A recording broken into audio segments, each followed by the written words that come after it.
Imaginez un chiffre. 163 millions de dollars. Oui, vous avez bien entendu. 163 millions. C'est exactement ce que le titan américain Philip Morris réclame depuis plus d'1 an à l'État algérien. Une somme astronomique représentant pratiquement une année entière de droits d'usage et de propriété intellectuelle que l'Algérie n'a tout simplement pas voulu honorer. Ce groupe, véritable roi du marché du tabac en Algérie et acteur incontournable dans toute la région Afrique du Nord et Moyen-Orient, pourrait bien passer à l'action. Aujourd'hui, dans cette émission, nous vous dévoilons l'histoire incroyable d'une... Imaginez un chiffre. 163 millions de dollars. Oui, vous avez bien entendu. 163 millions. C'est exactement ce que le titan américain Philip Morris réclame depuis plus d'1 an à l'État algérien. Une somme astronomique représentant pratiquement une année entière de droits d'usage et de propriété intellectuelle que l'Algérie n'a tout simplement pas voulu honorer. Ce groupe, véritable roi du marché du tabac en Algérie et acteur incontournable dans toute la région Afrique du Nord et Moyen-Orient, pourrait bien passer à l'action. Aujourd'hui, dans cette émission, nous vous dévoilons l'histoire incroyable d'une réclamation transmise à la Banque d'Algérie. Une menace réelle, juridiquement documentée, prête à être portée devant l'arbitrage international si l'État continue de faire la sourde oreille. Imaginez, plus de 163 millions de dollars sur la table, légitime, prouvé et toujours refusé. Le risque que l'Algérie se retrouve face à une facture encore plus salée, une véritable épée de Damoclès financière brandie par un géant mondial du tabac. Bienvenue dans les enquêtes d'Algérie, où les chiffres ne mentent jamais. Rappelez-vous, le 24 mars dernier, nous vous avons diffusé une émission. C'est une enquête qui a beaucoup cartonné et que vous avez été très nombreuses et nombreux à suivre. C'est une enquête intitulée « Algérie, révélation sur les chiffres fous ». Les chiffres fous de la plus grosse machine Afrique du pays. C'est l'enquête que nous avons dédiée à la STM, la Société Algéro-Émiratie des Tabacs, qui est une véritable, comme nous l'avons intitulée, Machine Afrique, une affaire très juteuse. Comme vous le voyez à l'écran, cette émission a été diffusée le 24 mars dernier. Elle a beaucoup cartonné. Merci beaucoup d'ailleurs de nous l'avoir suivi. Je rappelle que toutes nos émissions, vous pouvez maintenant les retrouver en podcast sur plusieurs plateformes, comme Apple Podcast, Spotify et d'autres plateformes. Nous partagerons avec vous le lien à la fin de cette émission pour celles et ceux qui veulent uniquement nous écouter et non nous voir, même si j'espère que vous serez encore très nombreuses et nombreux à nous regarder, parce que nous, on vous aime bien. D'ailleurs, c'est grâce à vous et grâce à votre aide et à votre solidarité que vous nous donnez la force de poursuivre nos investigations sur des sujets très complexes, comme celui sur lequel nous avons travaillé. La face sombre, la face méconnue, la face cachée surtout, de Last Time, la société la plus juteuse et qui brasse des milliards chaque jour et chaque année. Rappelez-vous Last Time en quelques chiffres, c'est tout simplement la plus belle affaire du siècle, pour ne pas dire peut-être la poule aux œufs d'or, comme nous l'avions raconté dans notre précédente enquête. Last Time, c'est plus de 3 milliards 200 millions de dollars de ventes de cigarettes par an en Algérie. Last Time, c'est plus de 76% de part de marché en Algérie. Last Time, c'est un chiffre d'affaires équivalent à plus d'1 milliard 300 millions de dollars. Last Time verse au trésor public, en termes d'impôts, de recettes fiscales et de paiement de droits de douane et diverses taxes, plus l'équivalent d'1,7 milliard $. Last Time, c'est plus de 1350 employés, dont 50% sont des universitaires. Last Time, c'est une machine sophistiquée, reconnue mondialement pour ses références et pour la qualité de la production de ses cigarettes, et des Marlboro ou des différentes marques internationales qui sont fabriquées par Last Time. Je rappelle que Last Time fabrique des cigarettes de 25 marques internationales à travers des licences exclusives qui ont été accordées par 3 groupes mondiaux, parmi lesquels le géant américain Philip Morris. Last Time, c'est l'histoire d'une lune de miel. C'est d'abord une lune de miel qui a commencé entre l'Algérie et les Émirats, puisque 51% de Last Time appartient au groupe Rashidin, un mastodonte émirati qui pèse plus de 20 milliards de dollars et qui a beaucoup investi en Algérie au début des années 2000 pour pouvoir dominer le marché du tabac et devenir leader dans ce secteur. Les investissements conséquents, jumelés à un management intelligent et pragmatique et à une formation des ressources humaines, ont renforcé cette réussite. En plus, l'implication du groupe américain Philip Morris, qui, à partir de 2013, devient lui-même actionnaire du fonds d'investissement utilisé par le groupe émirati Rashidin pour développer l'industrie du tabac et la commercialisation des produits, ainsi que ses investissements dans le tabac à travers le moyen et le nord de l'Afrique, a fait de Last Time un pilier solide de ce groupe et une réussite garantie aujourd'hui. Comme nous l'avons rappelé dans notre précédente enquête, Last Time est la deuxième entreprise de fabrication de tabac la plus rentable et la plus prospère dans toute la région de l'Afrique du Nord et du Moyen-Orient. Elle est classée parmi les 12 ou 13 entreprises et filiales les plus importantes, prospères et rentables du groupe émirati Rashidin, qui possède énormément de ramifications dans divers domaines, que ce soit l'industrie, les services ou l'immobilier, avec des partenariats avec des groupes étrangers puissants comme le groupe Philip Morris.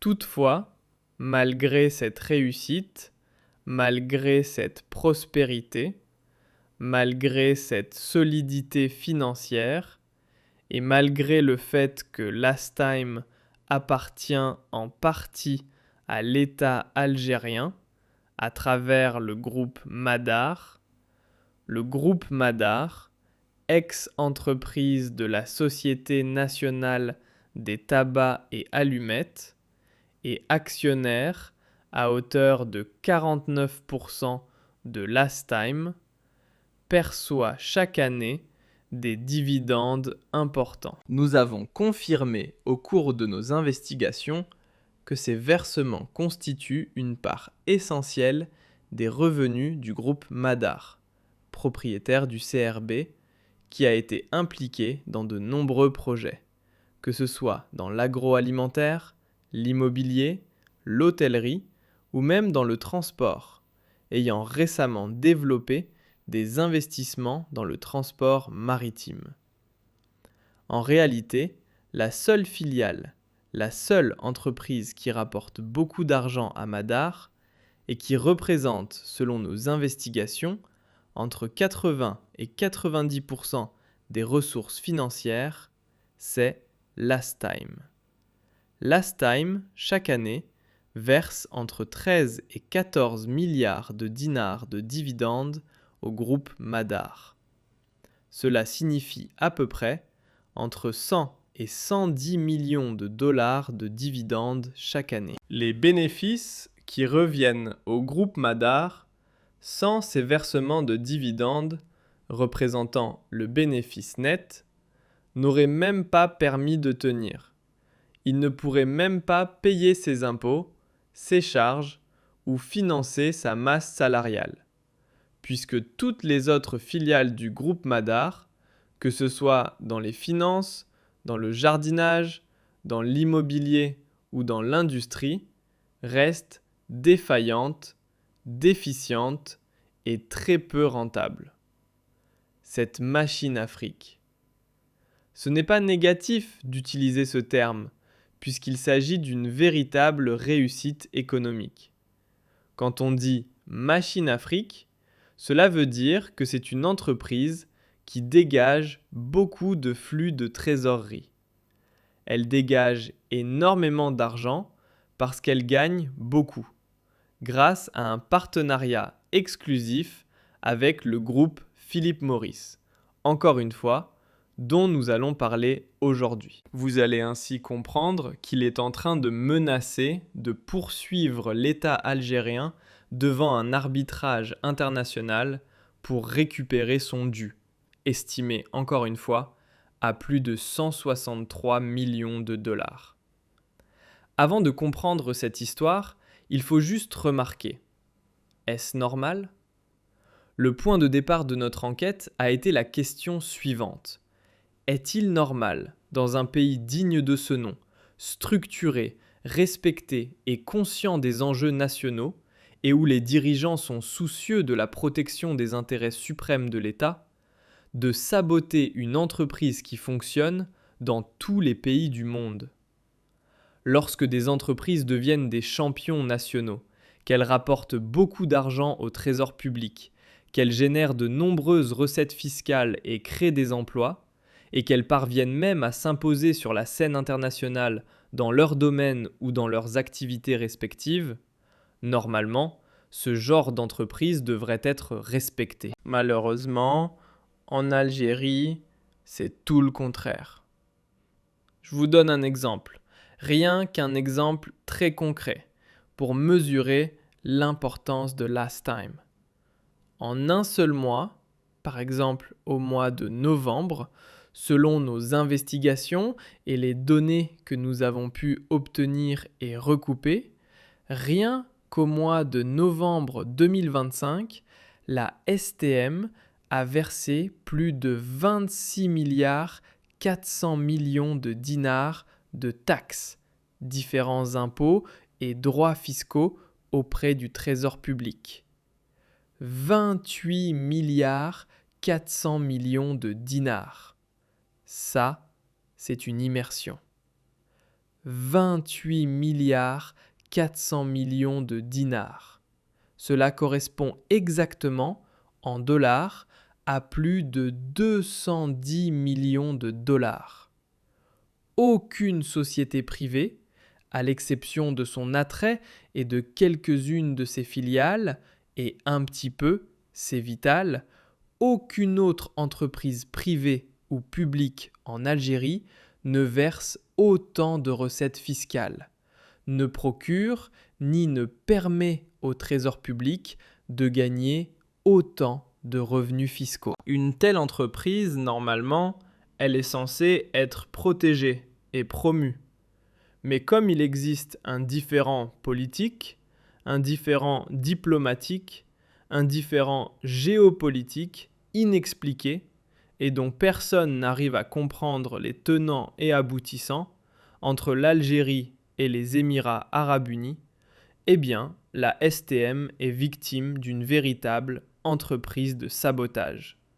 On essaie de la salir, on essaie de la traîner dans la boue. Bien sûr que les anciens dirigeants qui ont été incarcérés, cela peut se comprendre. Quand on parle de Last Time, on parle toujours de corruption et d'enrichissement illicite. Effectivement, il y a une douzaine de responsables de Last Time qui ont été incarcérés à la fin de l'année 2025, y compris 2 anciens directeurs généraux. À leur tête, le fameux et célèbre Zahir Kalv, qui était directeur général de Last Time depuis pratiquement 2011, c'est-à-dire plus d'une décennie, presque 15 ans. Ces critiques sont légitimes, bien sûr, mais pourquoi réduire une entreprise qui prospère, qui fonctionne, qui gagne de l'argent et qui rapporte beaucoup de recettes fiscales à l'État uniquement à ces aspects sombres ? Pourquoi ne pas parler aussi de ces aspects heureux, de ces aspects positifs, et de la moralisation qui est en train d'être initiée par la nouvelle direction, ainsi que des efforts de modernisation et des investissements futurs qui sont en train d'être programmés par la nouvelle équipe de direction de Last Time. Dans des pays confrontés à toutes les difficultés et à tous les obstacles, surtout d'ordre politique, Last Time tient debout malgré les emprisonnements, les incarcérations et la mise en cause d'une dizaine de ses hauts responsables, y compris des directeurs d'usine et 2 anciens directeurs généraux. Le chiffre d'affaires de Last Time a progressé de plus de 8%. Une progression de plus de 8%, et ses ventes, ainsi que son activité commerciale, ont augmenté de plus de 6%. Franchement, c'est un cas inédit. Lorsque nous avons commencé cette enquête, nous avons été totalement étonnés de constater qu'une entreprise, normalement exposée à des critiques, à des poursuites judiciaires ou à l'incarcération de ses responsables, subisse normalement une perturbation, un effondrement ou une décroissance. Last Time, c'est le contraire. 8% d'augmentation pour le chiffre d'affaires, 6% pour ses activités commerciales. Pour 2026, on s'attend à ce que son chiffre d'affaires connaisse également une croissance de plus de 3% pour dépasser 169 milliards de dollars. Toutes ces performances normales ont attiré notre curiosité et nous avons découvert, lorsque nous avons commencé à enquêter sur Last Time, qu'elle est menacée aujourd'hui. Elle est véritablement en danger. Elle fait l'objet d'une grande opération de sabotage à cause de l'acharnement de certains dirigeants algériens qui veulent, disons, s'en prendre aux intérêts émiratis, torpiller les investissements émiratis, alors qu'ils ont oublié que dans Last Time, il n'y a aucun employé émirati.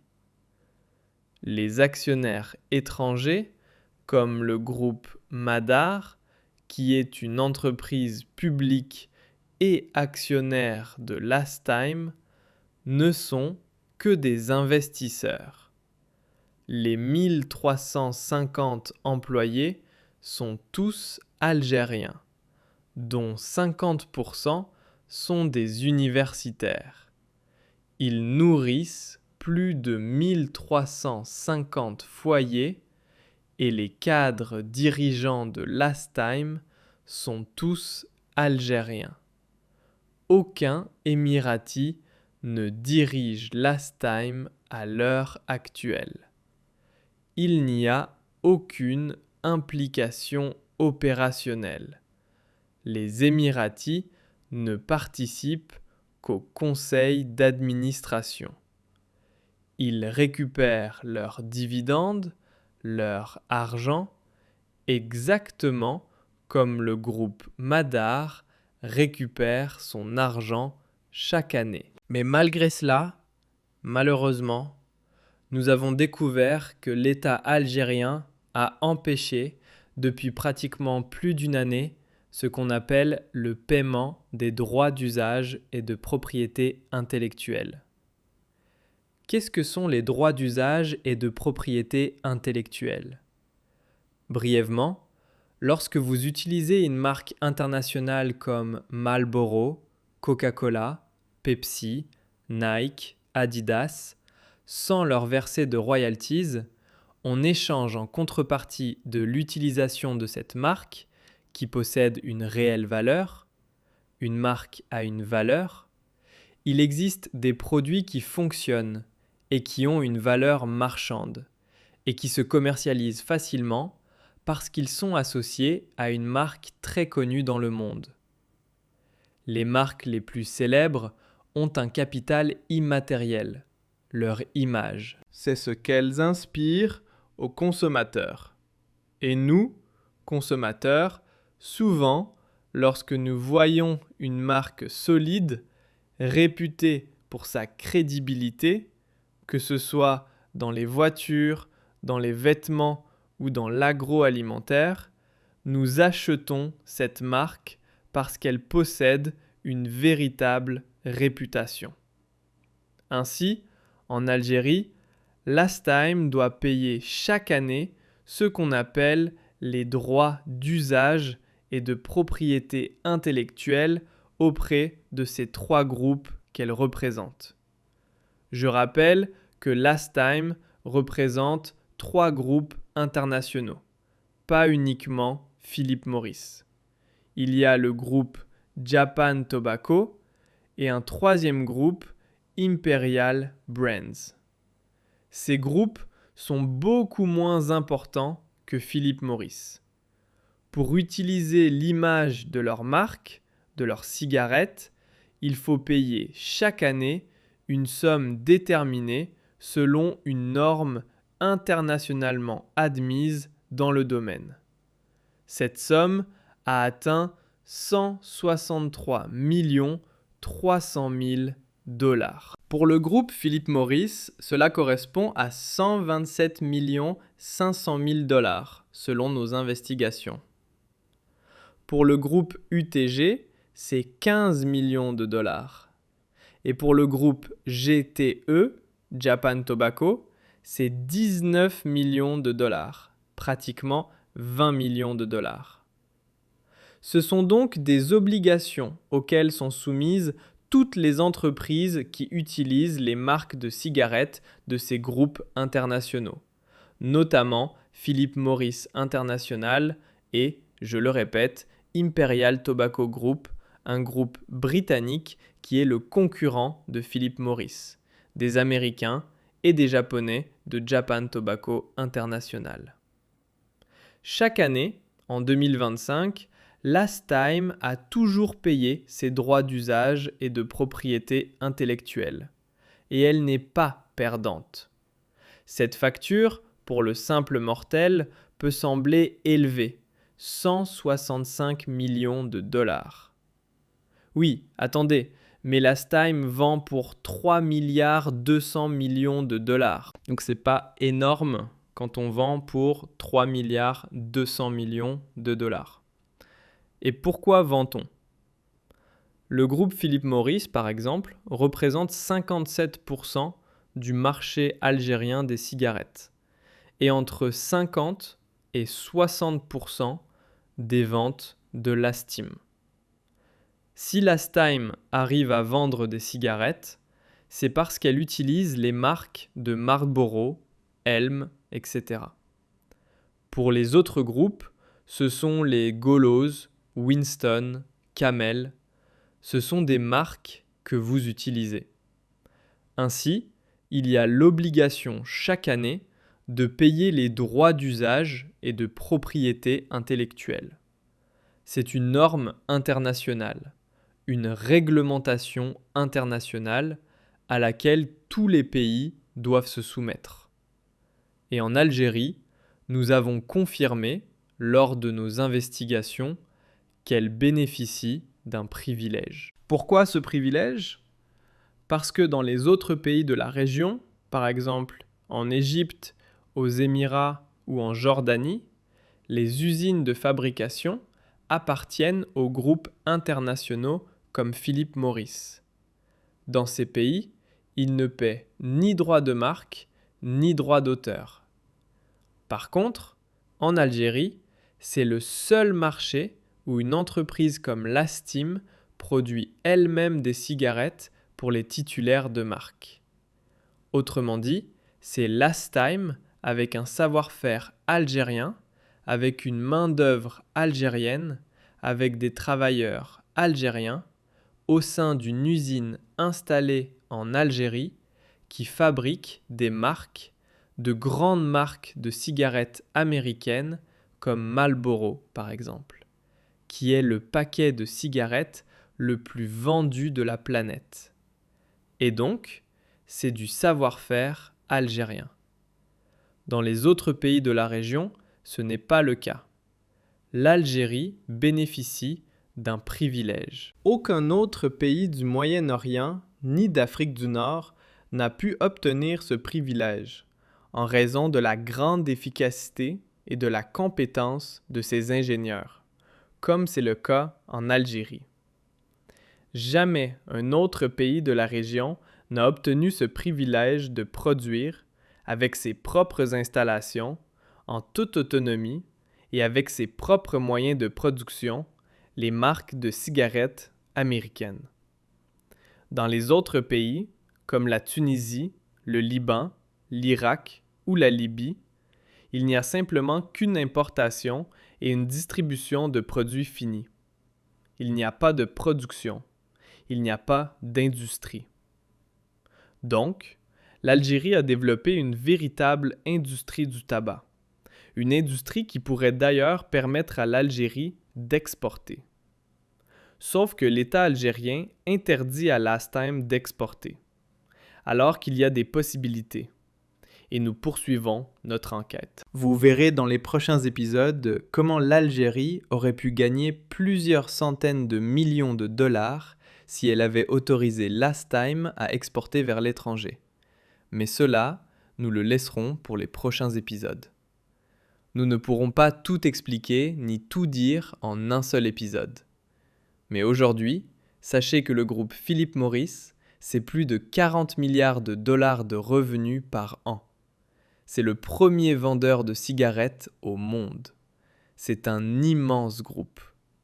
C'est le groupe Philip Morris. Il a vendu en 2024 616 milliards, presque 617 milliards de cigarettes. C'est énorme. Philip Morris dispose de 51 sites de production dans le monde.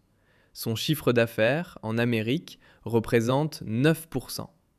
Et au Moyen-Orient et en Afrique du Nord, c'est 42%. 42% avec l'Asie du Sud-Est, le Moyen-Orient, l'Afrique du Nord et l'Europe, c'est 37%. Donc, la région du Moyen-Orient et de l'Afrique du Nord représente un intérêt stratégique énorme pour Philip Morris. Comme je vous l'ai dit, la particularité de l'Algérie, c'est que Philip Morris est actionnaire de la maison mère, qui est associée à Lastime. Mais Lastime est 100% algérien. Le management est algérien, les travailleurs sont algériens et l'État algérien, à travers Madar, est actionnaire à hauteur de 49%. Au début de l'année 2026, vers février et mars, selon nos investigations, Philip Morris a déposé une réclamation auprès de la Banque d'Algérie, qui est la banque centrale. C'est une réclamation, ce n'est pas une plainte. Dans cette réclamation, le groupe Philip Morris demande, avant de recourir à des procédures conflictuelles, si l'Algérie autorise le paiement de la fameuse somme de 163 millions de dollars de droits de propriété intellectuelle et de droits d'usage qui n'ont pas été payés. Pour Philip Morris, la facture s'élève à 127 500 000 dollars. Auparavant, durant les années précédentes, comment Lastime payait-elle cette somme? Elle demandait au ministère des Finances une autorisation de transfert. Le ministère des Finances donnait ces autorisations. La Banque d'Algérie effectuait une domiciliation bancaire et il y avait un virement vers le compte de Philip Morris. C'est une opération très simple. Il s'agit d'une importation de services. Les droits de propriété, les droits d'usage et de propriété intellectuelle constituent une importation de services. On achète un service à l'étranger auprès d'une grande marque internationale pour pouvoir l'utiliser sur le marché algérien et, avec ces marques internationales, on génère des revenus et une activité qui crée des richesses. Il n'y a jamais eu de problème. Mais depuis 2024 et 2025, il y a eu un gros problème. Pourquoi? Parce que l'Algérie, avec M. Ken Zig, le cerveau de la politique économique de Tebboune, qui dirige le ministère du Commerce, a interdit au mois de juillet 2025, l'importation de services. C'est interdit. Oh, l'Algérie importe chaque année l'équivalent de 9 milliards de dollars de services. Ils veulent économiser les réserves de devises. L'Algérie manque apparemment d'argent. Ils ont dit que ce n'était pas nécessaire. Comment cela se fait-il que l'on n'importe pas ces services? Aucune logique économique, aucune loi, aucune règle ne permet à un État d'empêcher les entreprises d'importer des services. Donc, que faut-il faire? Il faut obtenir pour chaque service une autorisation spéciale, sachant que même son partenaire qui est en Algérie importe des services. Quels services? Cela peut être les droits d'usage et de propriété intellectuelle, payer des formations à l'étranger, acheter des logiciels, tout ce qui constitue des services, tout ce qui n'est pas matériel, tout ce qui est matériel, les hôtels, tout cela doit être payé. Le Hilton, le Sheraton, vous payez des droits. Vous ne pouvez pas utiliser la marque du Sheraton sans le pays, ou la marque du Hilton sans le pays. C'est la même chose. Donc, pour Philip Morris, pour les cigarettes, c'est la même règle. Pour Coca-Cola, c'est pareil. Pour Pepsi, toutes les marques internationales présentes en Algérie doivent payer des droits d'auteur et de propriété intellectuelle. Cela entre dans le cadre d'une importation de services. M. Zig a refusé d'accorder l'autorisation de payer cette somme qui s'est malheureusement accumulée et qui dépasse maintenant 163 millions de dollars pour les 3 grands groupes dont je vous ai parlé. Philip Morris, Japan Tobacco et TG. Que doivent faire maintenant les responsables de Last Time? Ils ont saisi les ministères des Finances, etc., et les Américains n'ont rien compris. Les Américains, à chaque fois, relançaient leurs partenaires algériens. Mais pourquoi ne nous payez-vous pas? Nous ne pouvons pas vous payer parce que l'État algérien a interdit l'importation des services. Mais comment un État peut-il interdire l'importation des services? Ah non, ce n'est pas interdit catégoriquement, mais il faut une autorisation. Demandez cette autorisation. Alors, au niveau du ministère des Finances, on leur répond.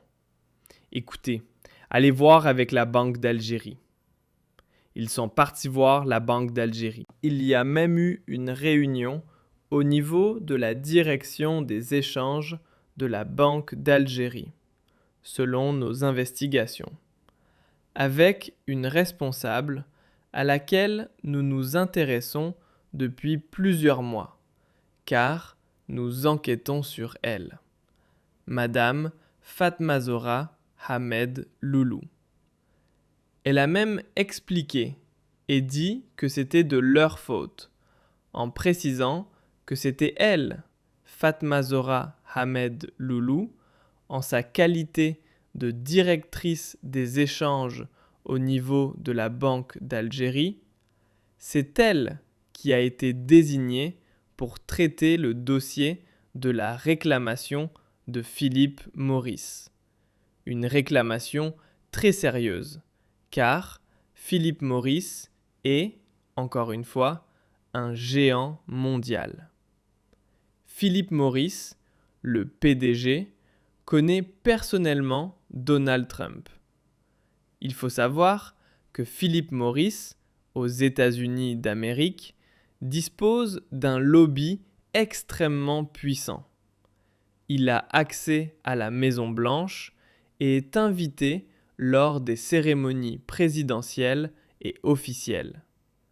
Si l'Algérie ne le paie pas, Philip Morris pourrait s'énerver et demander l'intervention des autorités américaines. Il pourrait engager un procès d'arbitrage, une procédure d'arbitrage international, et saisir des biens de l'État algérien à l'étranger. C'est donc vraiment du sérieux, ce n'est pas de la rigolade. Donc, au niveau de la Banque d'Algérie, lorsqu'ils ont vu la réclamation et les protestations de Philip Morris, ils ont eu peur. Ils convoquent des responsables de Lastime, ils essaient de mener une enquête et de faire croire que le problème, que la faute, incombe à la direction générale de Lastime. Sauf que la direction générale de Lastime n'est pas celle qui refuse de payer, c'est CAMS. Et quand nous sommes allés au ministère du Commerce pour demander des explications, une source nous a dit « Ah, le Camérique a refusé de payer parce qu'il vérifie si ses droits d'usage sont conformes à la loi. » Est-ce que ce n'est pas une arnaque? Est-ce que ce n'est pas une usurpation? Pensez-vous qu'un géant mondial comme Philip Morris, qui pèse plus de 40 milliards de dollars, va s'amuser à faire des impostures ou à tromper l'État algérien? Soyons sérieux. Philip Morris, c'est comme si Coca-Cola, Microsoft ou Apple allaient s'amuser à arnaquer l'État algérien. Cela n'a aucun sens. Donc, à la fin, le dossier est toujours bloqué et Philip Morris n'a toujours pas été payé.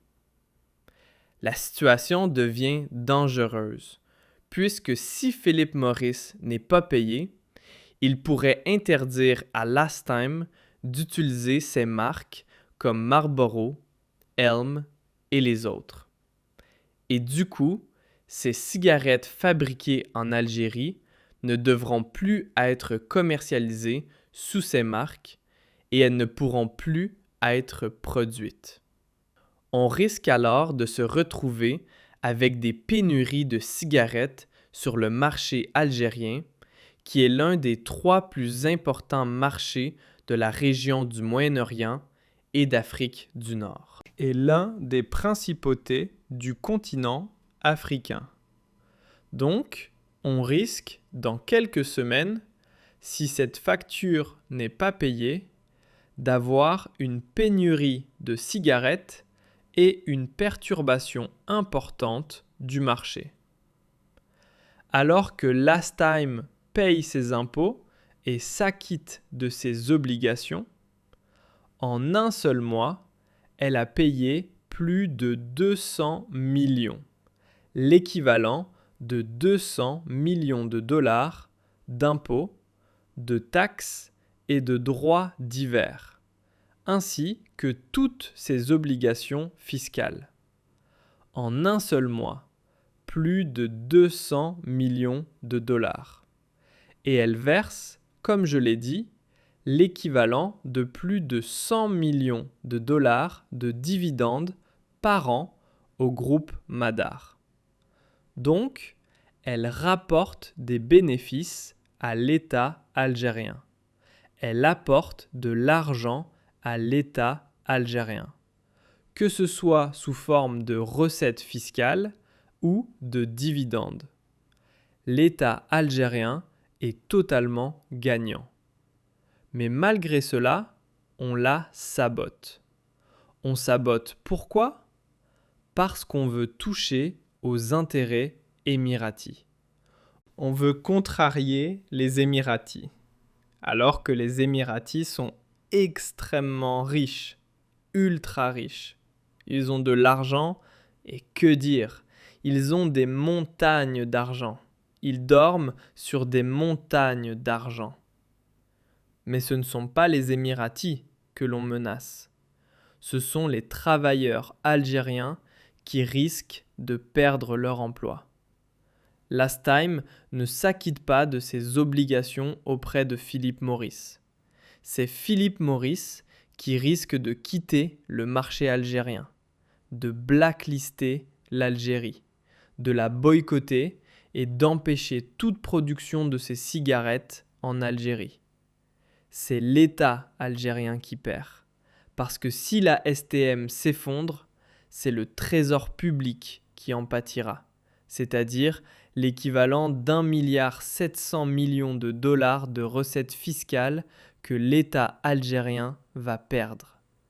1,7 milliard, c'est l'équivalent des budgets de plusieurs ministères. Ce sont des financements qui auraient pu et qui sont cruellement utiles pour financer plusieurs programmes de développement locaux. Vous imaginez cette histoire de sabotage ? Elle est intolérable, elle est inacceptable. Dans le prochain épisode, nous allons nous intéresser au fameux réseau de distributeurs